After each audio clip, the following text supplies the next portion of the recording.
Okay, so today quickly we'll be talking about actually, of course, discourse we'll be talking about, but I didn't want to make it a very academic kind of, because of course we are reading lots of research articles and we can find lots of information, but I will just make a kind of proposal, as my professor said. So from the very beginning, let me say, let's unite, let's do something about turning our, or purifying our language. We see lots of examples of this in the world. I mean, some words may create wars, some words may create heaven on earth, right? So words I'm very much interested in this topic, interpersonal communication, and how to use the language. We don't have to speak the same language, but we can just have a common kind of language. Even in the same culture, we're not sharing some common... the problem we are facing in Istanbul. We can't find anybody to talk English, even in the hotel. In Istanbul? Yes. I'm surprised, really? Huh. In Taksim? Taksim, yes. Taksim, okay. All right, because, I mean, okay. But as long as people wish to communicate, if there is a will, there's always a way. So you can just, I mean, in our culture, we never say, I don't know, for example. If you ask for an address, even if I don't know, I will just say, go straight and then do something. Be careful. Because we don't have this I don't know or no kind of cultural thing, so we want to help. But helping and sending somebody to the opposite direction, I'm not sure if this is a good help, or just 5 minutes walk and it's 30 kilometers away. So be careful, but I'm sure you can find. And in Taksim, I feel like a stranger because everybody speaks, almost everybody in the shops, for example, they welcome us in English or in Arabic, and I say, merhaba, and they say, oh, you're a tourist. So feel at home, please, and I hope you will just come back again. So why did I call this, the title of this presentation, Toxic? From toxic to empowering language use in education. Yes, I've been dealing with language issues. I started my career as English language teacher at Middle East Technical University after graduating from Hacettepe University, English language and literature. And in literature, you know, this is all about words and what words mean and how you use. Maybe you use in a satirical way some words. Very recently, we read the text by Jonathan Swift, Modest Proposal. Have you read Modest Proposal by Jonathan Swift, 18th century? So the whole text is satirical. He's saying something, but meaning something else. So we have to be very careful about what people are saying. But sometimes we take people, what they say literally, and we start attacking on them. But they are sometimes making fun of or ironical way of saying things. Okay, I would give an example, but I won't. It will be maybe political. Okay, I won't. But you know, I mean, we say something, we are criticized, but at the same time, we may be meaning just the opposite. So leading in between the lines, deep structure, I mean, levels of reading, levels of hearing, very important. Okay, this is, I mean, another side of the issue. And I am the national, as my professor said, I am the national representative of ADVED, International Study Association on Teachers and Teaching. If you have this in this association in your countries, if there are any national representative, you can reach them and become a member. And there are regional and international conferences every year. This year we were in Sibiu, Romania, and it was a wonderful conference. Last year we were in Kazan, Tatarstan. It was a regional conference. And we have a journal, and I mean, it's a very good association, and you can always contact me for any kind of detail for that, and we can meet at different conferences as well. So, I mean, at conferences, there are some ADVED meetings as well. I mean, at different conferences, we meet. Okay, so a very short outline, and okay. You experience this or no? Sometimes we are misunderstood, but we blame others. He didn't get me right, kind of misunderstandings. Every day we go through. All right, anybody who says I never go through such experiences? Okay, as long as we communicate, we live this. So, and my question is this: what if we were the prime source of these problems? Let's think if really we change our perspective and say, what if I am the primary source? Of course we are not. Of course we are not, because we will talk about the fact that communication is a two-way traffic.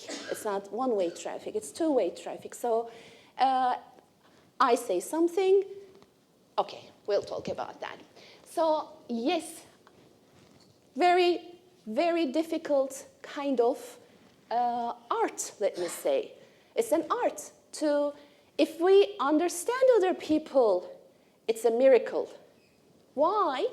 Because whatever we hear or whatever we are exposed to as behaviors, we take these and the words, the language, the sentences, the behaviors go through our filters.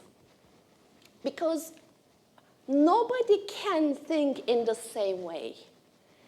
If you aren't in my shoes, you can never think in the way that I think. Never. Impossible. You haven't been exposed to my experiences. So how come we say, oh, I didn't know you were such a person. Of course you were. Okay. It was my perception. And my perception changed.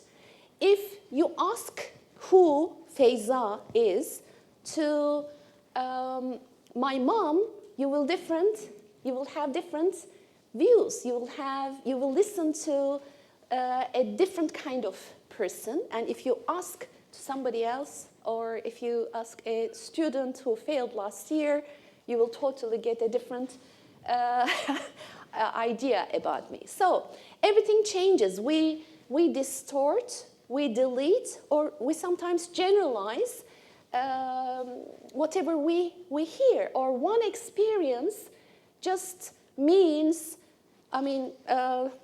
or we generalize that one experience. I know people from Ghana are wonderful.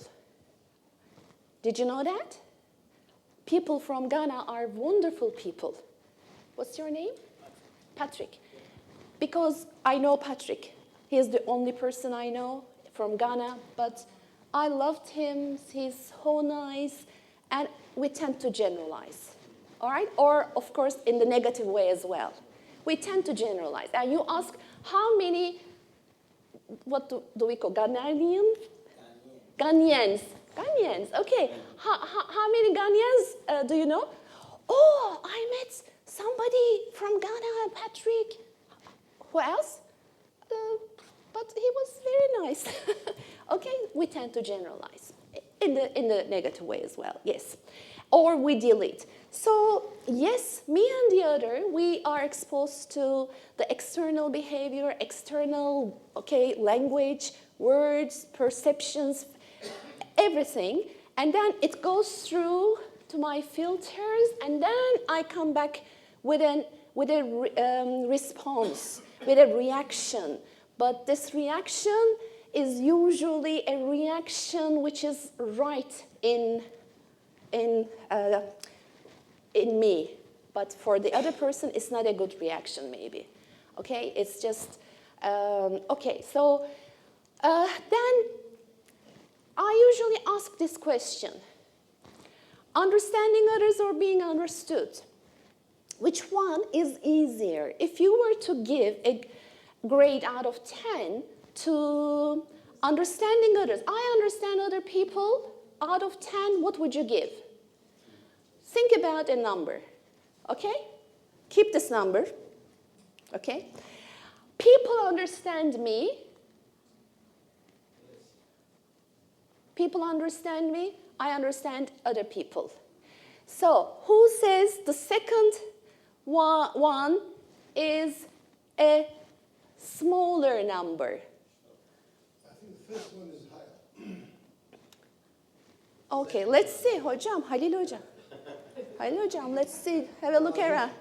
Have a look around.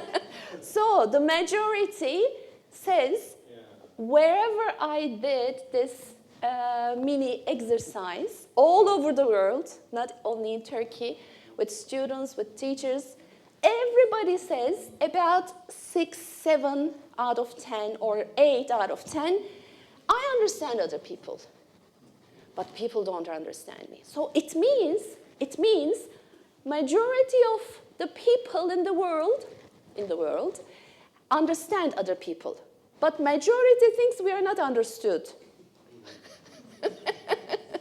So who understands who? Hocam, who understands who? Okay? There's a conflict. I mean, it's all in the perception. It's all in the perception. I may think that I understand other people, and I think that I am always, most of the time, not always, but most of the time, misunderstood. Not again, misunderstood. Okay, so what is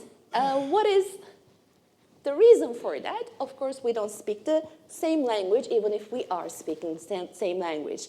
So you find yourself using these sometimes? I didn't mean that. You got me wrong. That's not what I meant.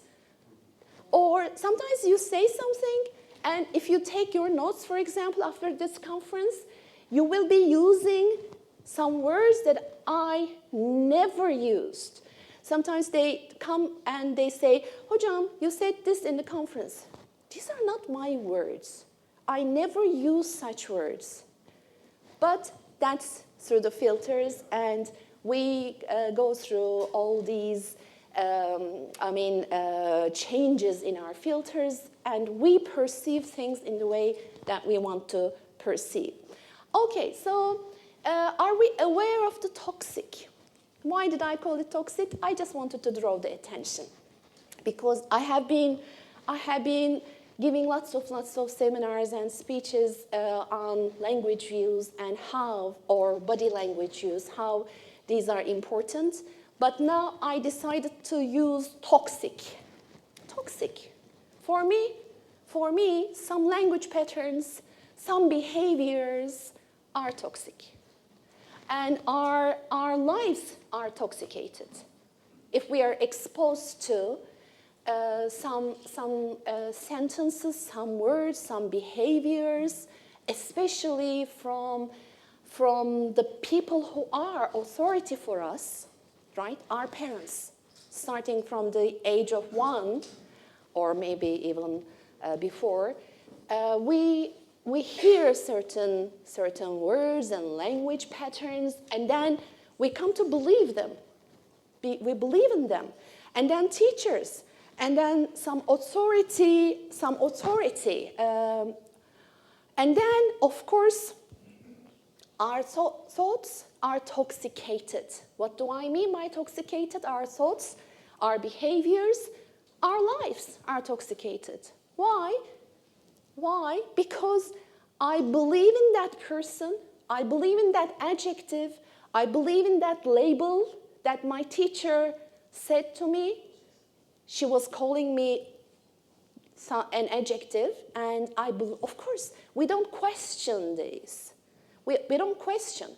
We just take them and we believe in them. We don't question.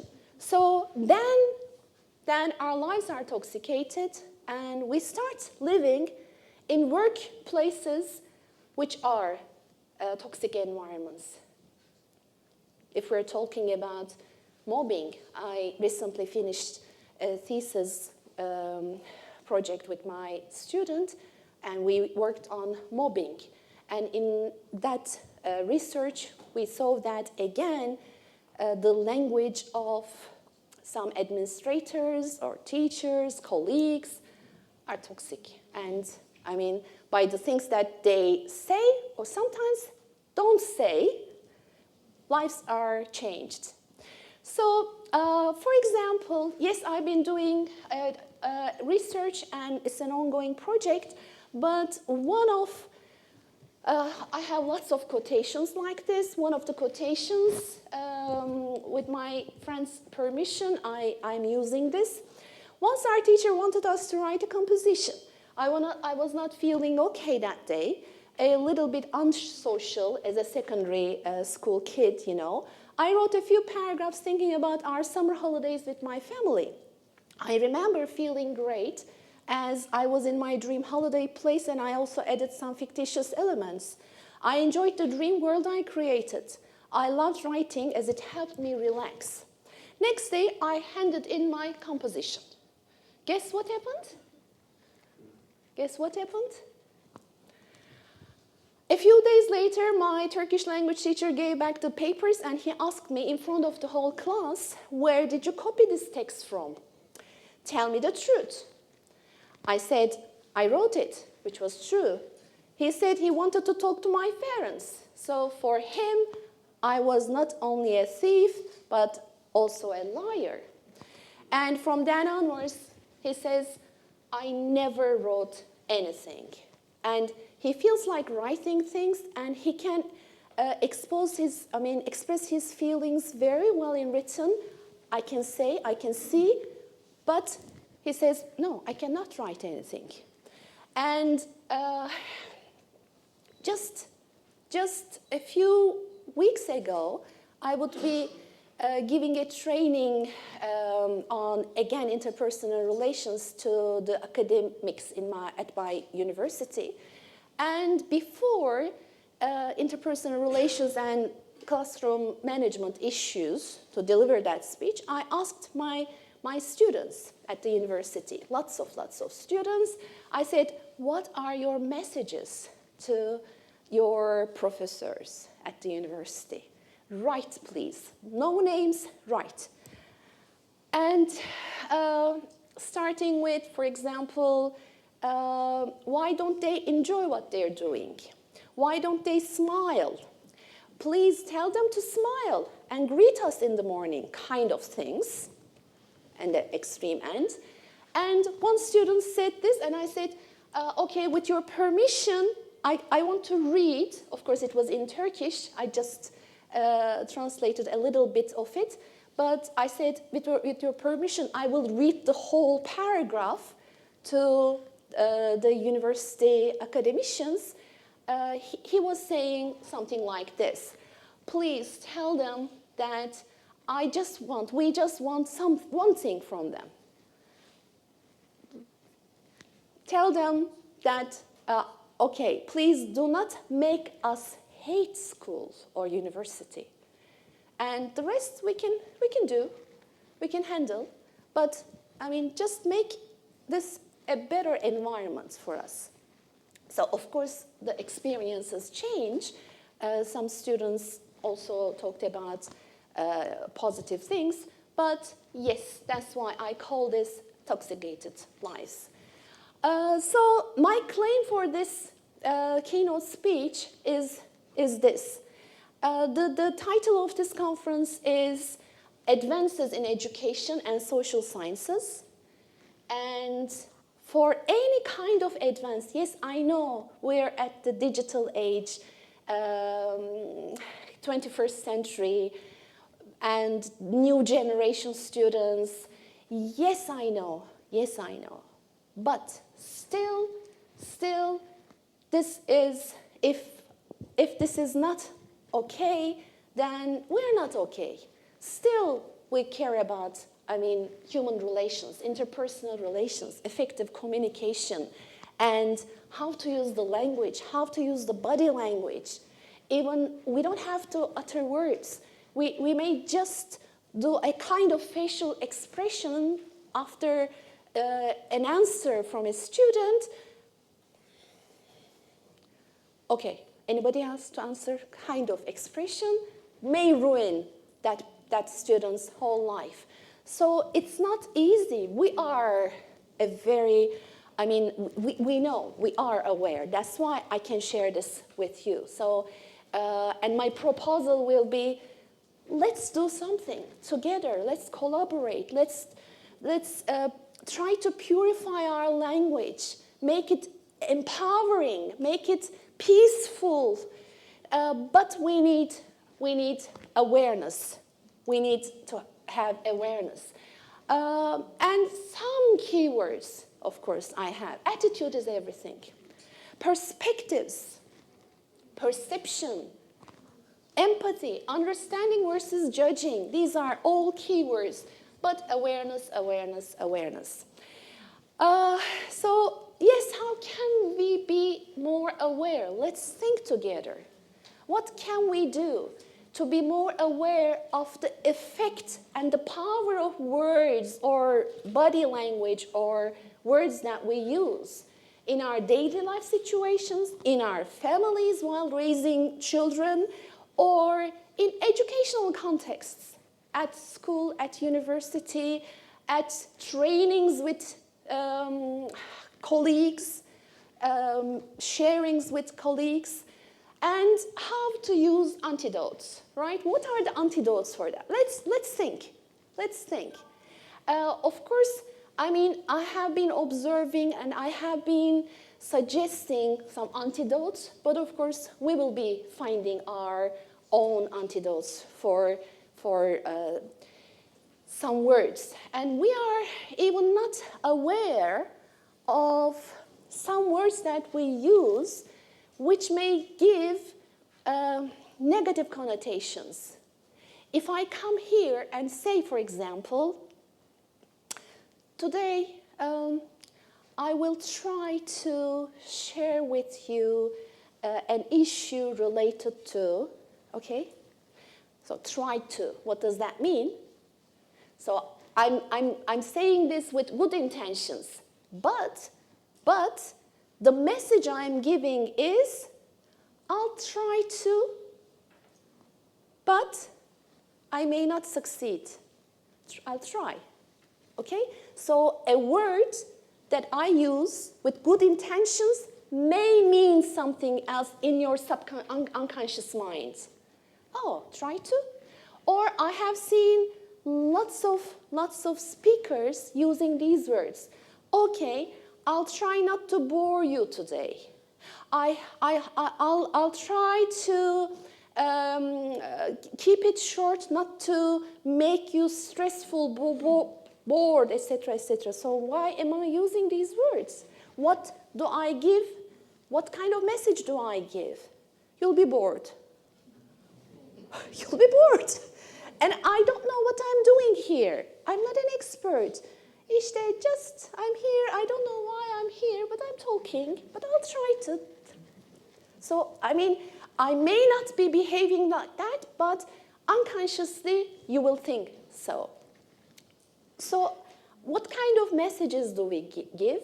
And what kind of associations do we create in the audience? So we have to be when I observe practice teaching or some teachers in in-service trainings, when I observe these, I take notes. With good intentions, you're saying this, but you don't know the effect of that. Or continuously looking at the watch, reminding the students of time, all right? Although they are concentrated and they just are motivated listening, if you keep on checking the time, then you'll be giving the message that, okay, is that the time for the break kind of message? Okay, so we need to be very aware of these, the power of words. And we know that language is the source of misunderstandings, and words and what they represent sometimes don't match. I have a very popular exercise that I do with almost all my students in my teacher seminars or at any kind of place in the seminars. I give these words and I ask the audience to write the associations, whatever comes to your mind. You write, and then I put the participants in groups of 2 or 3. They come together and they just try to find the common words that they have written for holiday, for example. Holiday. Let's go on a holiday. Okay, why not? Great. My God, we'll go on trekking and we'll walk and see new places. Oh, no, I want to rest at a 5-star holiday resort. I want to rest. No way. We'll go on a holiday. Yes, we'll go on a holiday. Holiday concept. We're all using the concepts in a different way. We're talking about success, but what do we mean by success? All right, we have a different definition of success. And how about, but the interesting part of this is when I ask the word exam, almost all the words associated are negative. Stress, there are some common. Then I can find some common words for exam, homework, stressful. So who creates this? We create this. Stress, what comes to your mind when I say exam, examinations, exam, testing? No sleep, torture. Stress, of course, almost everybody thinks stress, but what is the real meaning of examinations, testing? What is it? But it changed its meaning totally because we did that as teachers, as educators. We gave that a very different meaning. Or homework, even at seminars, at the weekends, people come, they want to listen to my seminar. I say, for next week, your homework is, I see reactions.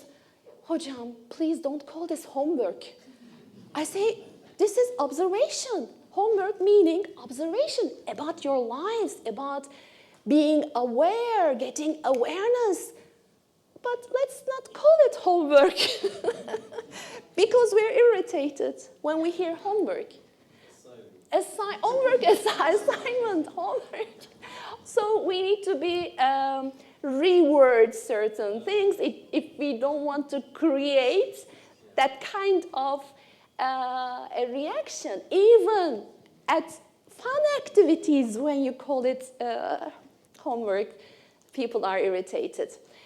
Okay, so yes, I use this at almost all seminars that I give. This is the part of the seen person. You cannot know who I am, right?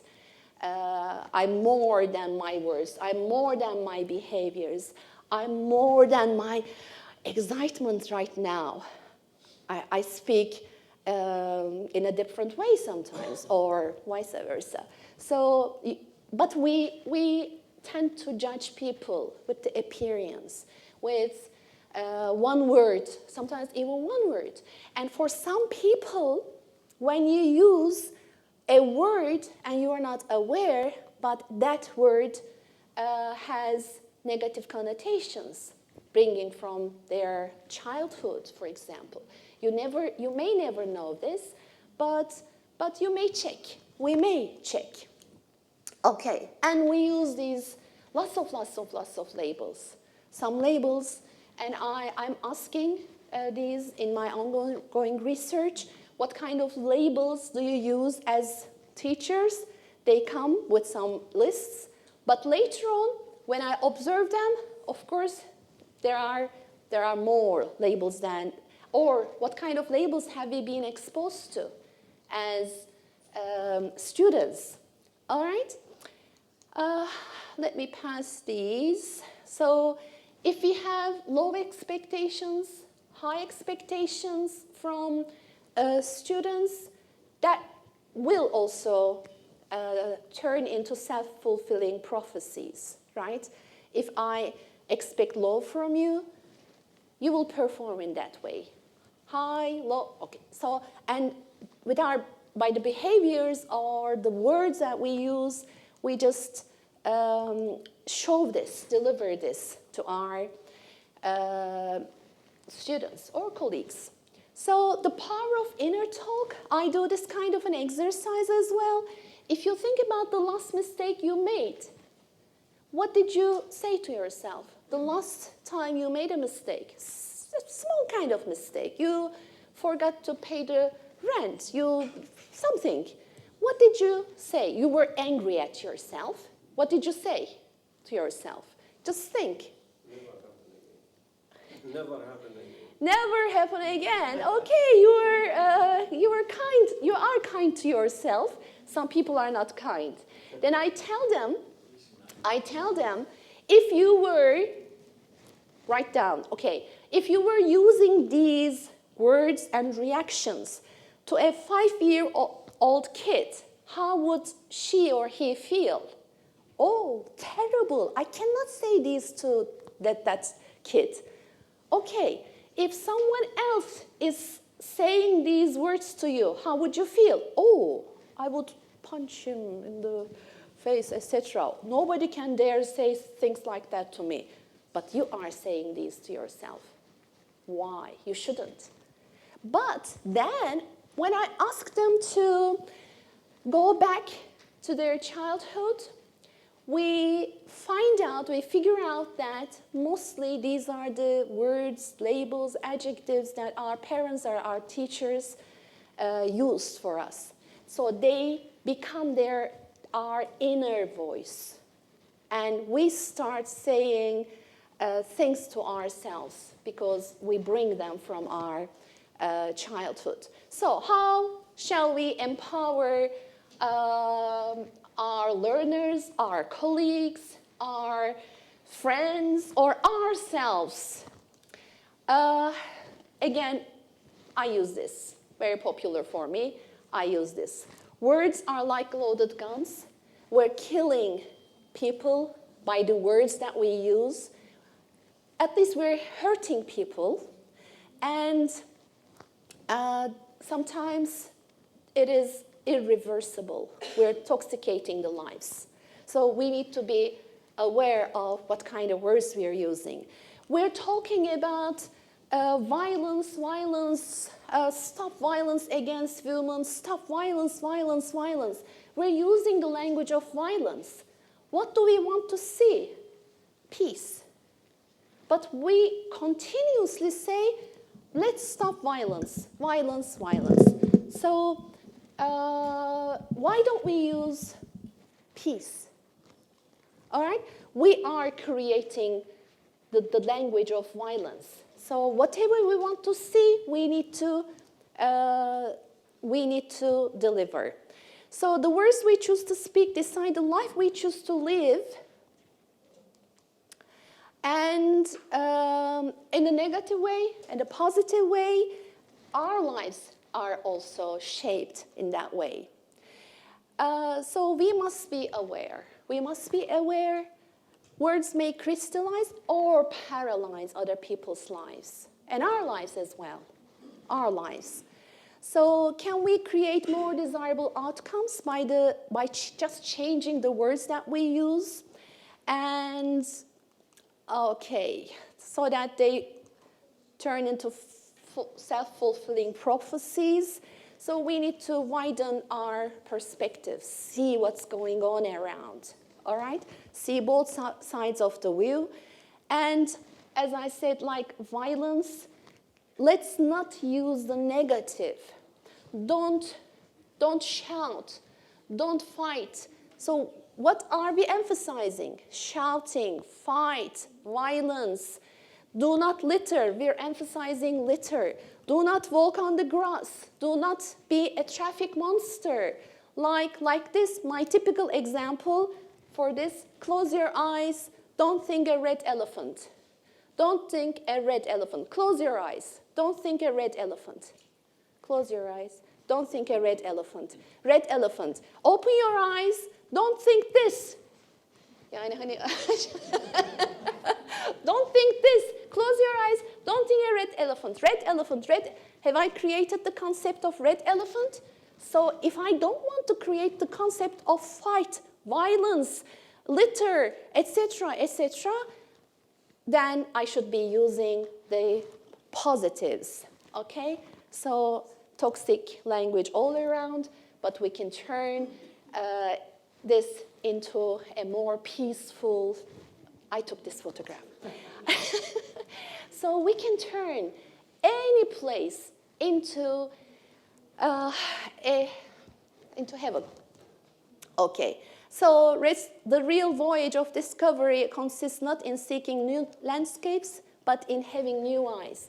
Let's, if you can, let's try to be more aware of our language, and let's empower the people around, students around, our children, our spouses, siblings, family, colleagues, everybody, by using empowering, and ourselves. What do I say to myself when I'm angry, for example? Or what do I believe in related to my life? So this is my call for action.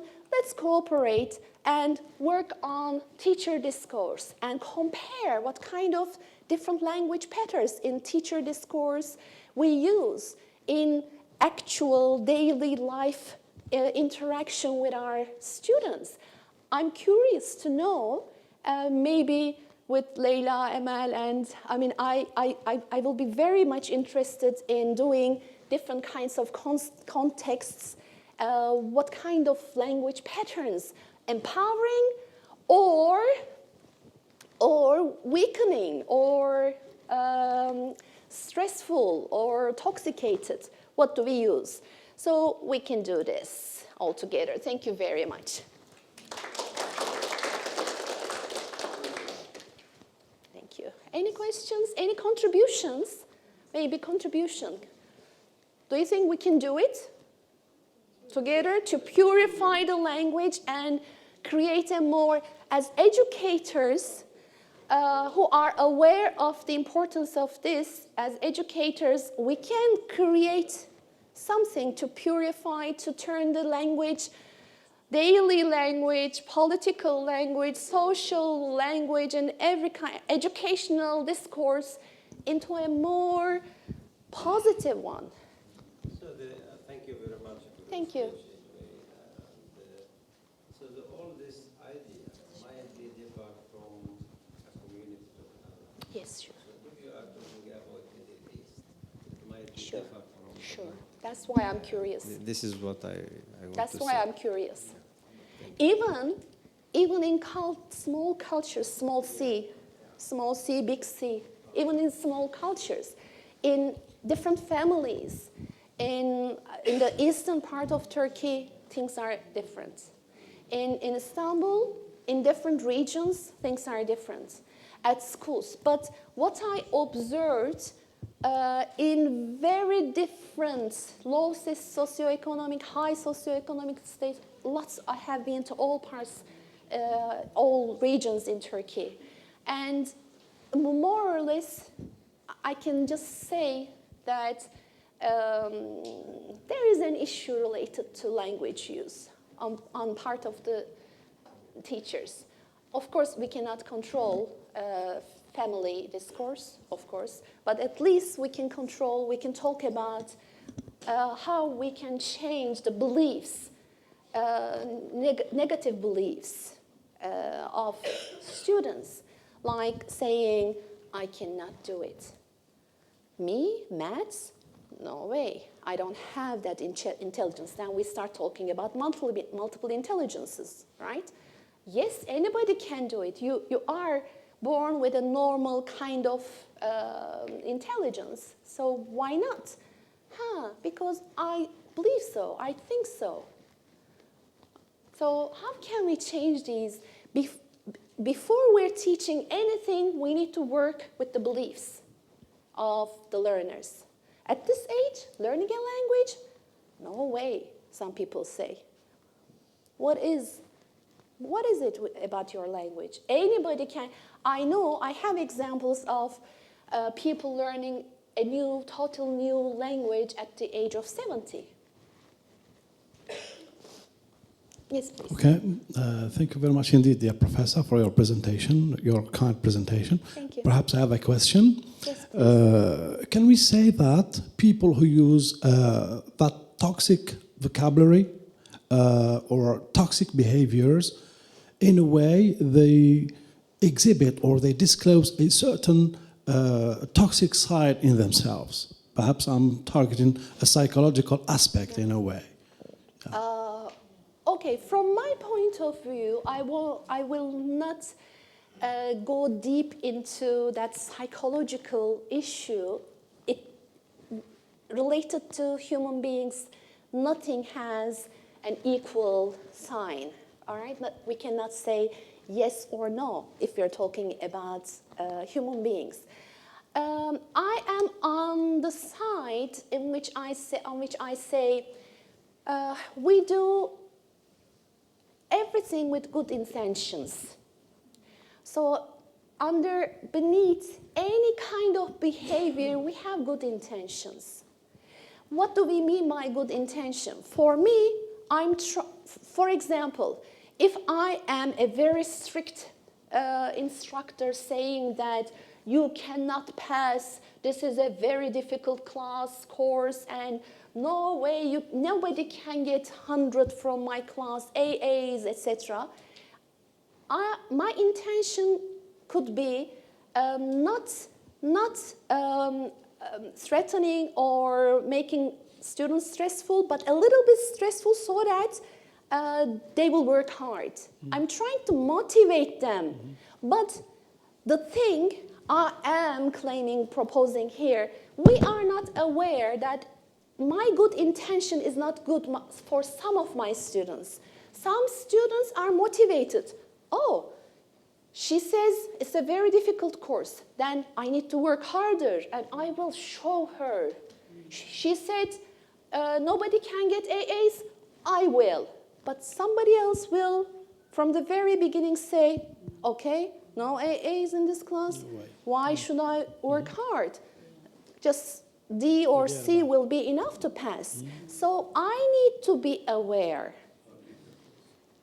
Okay? But I'm not criticizing, I'm not judging the person for saying or using these toxicated, because my correct way my right way of doing this is that, and I'm not aware, but this is my normal kind of language. So let's be aware, or if I cannot change this person, let's make students aware so that if I tell them that, okay, don't judge your instructors. They are doing what is right for them.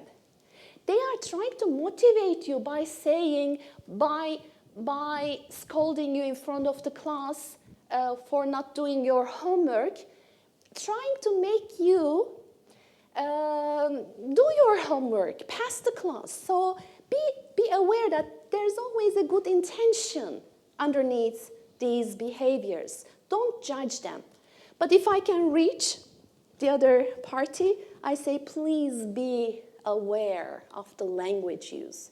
You are losing a big part of the class, but some people will be motivated because we all live our lives with meta programs.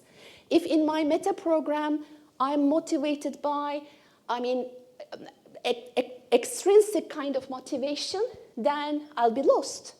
So I cannot expect at smaller ages, I cannot expect intrinsic motivation. So I need to say, well done, great, that's good work. I know you can do it, okay? They need this. Even university students, even MA students, even PhD students need extrinsic motivation. So let's be aware, I say. Thank you. Yes, please. Last question. Okay, last question, hocam said. Thank you very much. Actually, I'm struggling to find words to motivate teachers also. Yes. My research is to evaluate teachers in the teaching profession, whether they are covering the syllabus, the learning outcome, everything. It's basically monitoring and evaluation. So as soon as you mention the word monitoring and evaluation, they shun off. Yes. And they switch off. Yeah. So rather than taking that positively, saying, yeah, this is how we can really improve. So my problem is, even in the research, the pilot project that I'm doing at the moment, nobody's willing to take any assignment for this research. Because it's assignment. Yeah, because it's evaluation, assessment. I'm not very much motivated with these words either. So it's really a big struggle finding the right word. So how do you change those words, monitoring and evaluation, to something that the teacher will say, yes, I want to use this, and to improve my teaching? I'm sure you can now find a more creative way, because you know the colleagues that you're working with, the teachers you're working with, you know how to motivate them. Sometimes I just turn these into, instead of saying, for example, rules of the classroom, just like in IB teacher education programs, we always use the positive language. We say class contracts, basic issues that we share together, kind of. So rule, for example, is negative. But let's play a game. Let's be Sherlock Holmes trying to figure out. You can create a scenario for that. I've done it in a sneaky way now. So I've gone from the top down. So gone to the management and say, look, if you want to evaluate your teacher, this is the method. You can be 100% sure it will be evaluated properly. So it's got nothing to do with the teachers. So it's gone from the top to the teachers. Okay. So I had problem finding the words, so I used the alternative. Okay. I mean, you can just turn that into you can give them a different perspective.